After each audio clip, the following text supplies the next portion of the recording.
तो friends, welcome to my academy.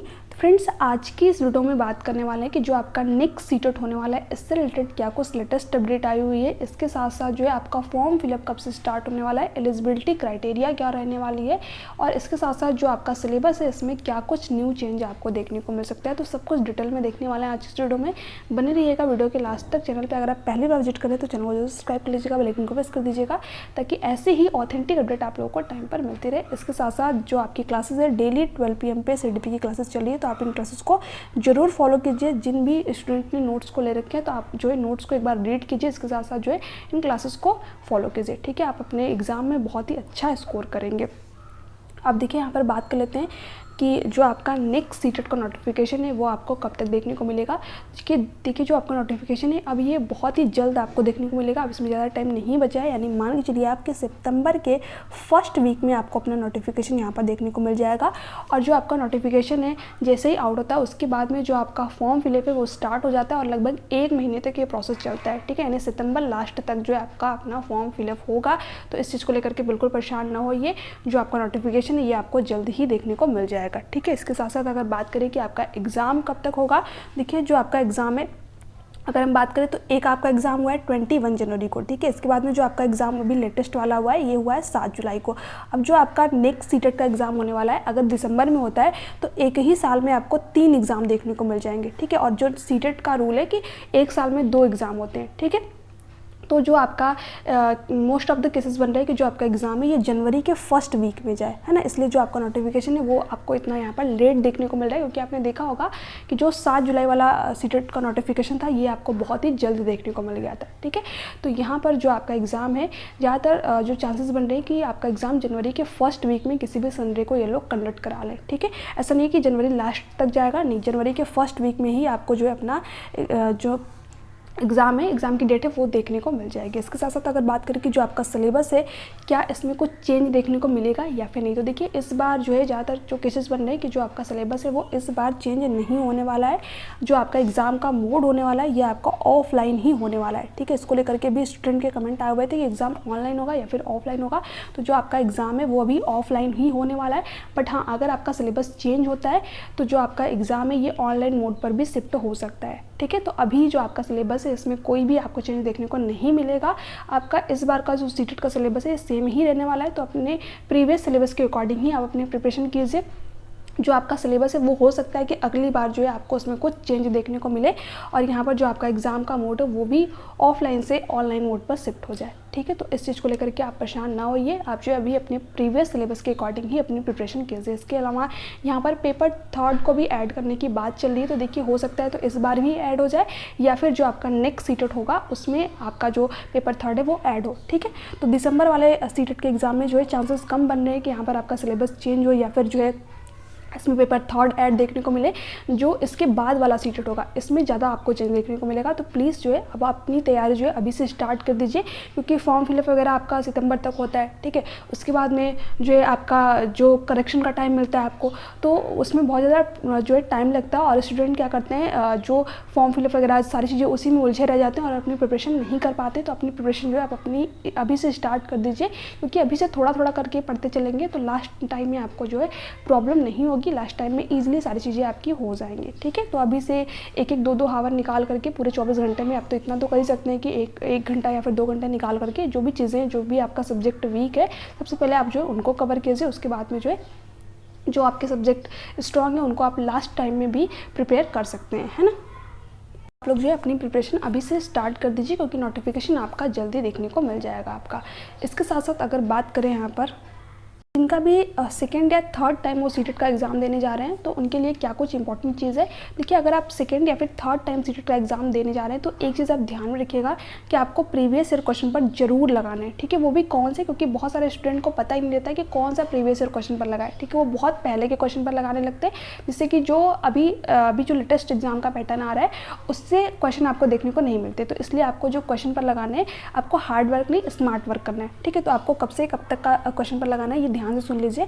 जो online वाले एग्ज़ाम हुए थे आपके सीटेट के, उसके क्वेश्चन पर में आपको 8 से 10 सेट देखने को मिलेगी, आप उनको लगा लीजिए। इसके साथ साथ जो अभी लेटेस्ट एग्जाम हुए हैं 2 से 3 क्वेश्चन पर आपके होंगे, उनको लगा लीजिए, ठीक है। कौन कौन से होंगे वो भी मैं आप लोगों को बता देती हूँ।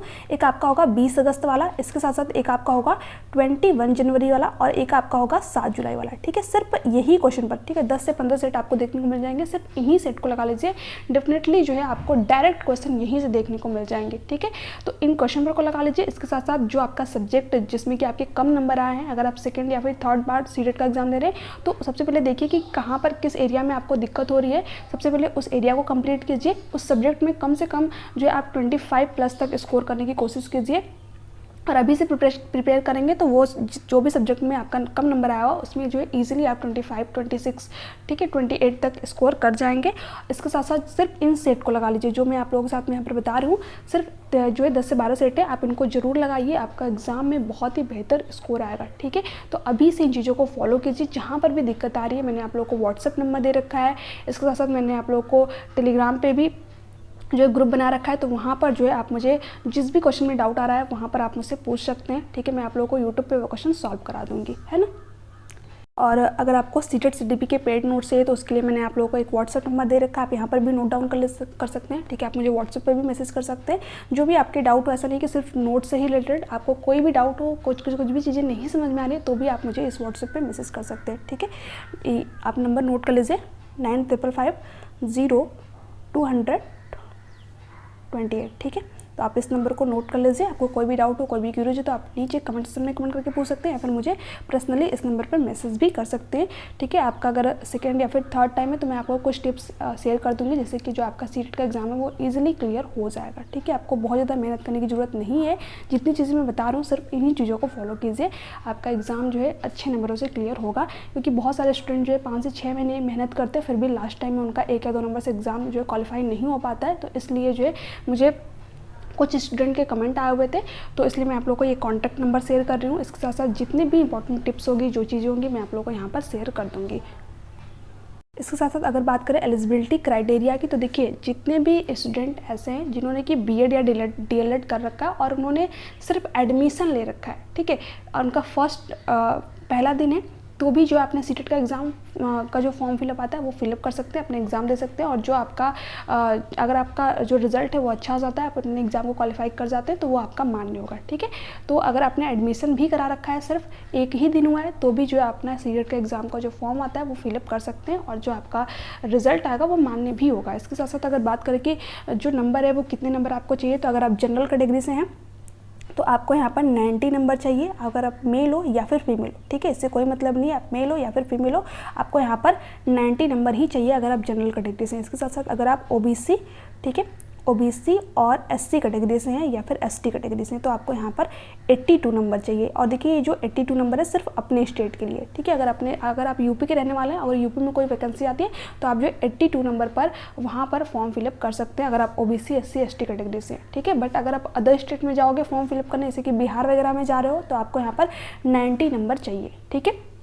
इसके साथ साथ देखिए जो बिहार में क्राइटेरिया है थोड़ा सा चेंज हो जाता है क्योंकि हर स्टेट का जो है अपना अलग अलग होता है। और बिहार की अगर क्राइटेरिया की बात करें तो बिहार में क्या है कि अगर आप जो है जनरल कैटेगरी से, सबसे पहले मैं जनरल की बात करती हूँ, यहाँ पर जनरल कैटेगरी से हैं और आप मेल हो तो यहाँ पर आपको जो है 90 नंबर चाहिए। बट अगर जनरल कैटेगरी से हो और यहीं पर फीमेल हो तो यहाँ पर आपको जो है 82 नंबर पर ही क्वालिफाई समझा जाएगा। ये बिहार की मैं बात कर रही हूँ, ठीक है, बिहार में ये क्राइटेरिया है, यूपी में नहीं है आपका। इसके साथ साथ अगर जो है आप ओबीसी कैटेगरी से हो, बिहार की फिर से मैं यहाँ पर बात कर रही हूँ, ओबीसी कैटेगरी से, तो आपको यहाँ पर 82 नंबर चाहिए, चाहे आप मेल हो या फिर फीमेल हो, ठीक है। इसके साथ साथ अगर आप एससी और एसटी कैटेगरी से हो तो यहाँ पर जो है एससी और एसटी कैटेगरी वालों को थोड़ा सा और रिलैक्सेशन मिला हुआ है कि अगर आप एससी या फिर एसटी कैटेगरी से हो तो आपको यहाँ पर 75 नंबर पर ही क्वालिफाई समझा जाएगा, ठीक है। तो ये आपका बिहार का क्राइटेरिया है, हर स्टेट का जो अपना अलग अलग होता है। और यूपी का जो है मैंने आप लोगों को बता दिया कि यूपी में अगर आप मेल हो या फिर फीमेल हो जनरल कैटेगरी से तो आपको 90 नंबर ही चाहिए, और ओबीसी, एससी, एसटी कैटेगरी से तो आपको यहाँ पर 82 नंबर चाहिए, ठीक है।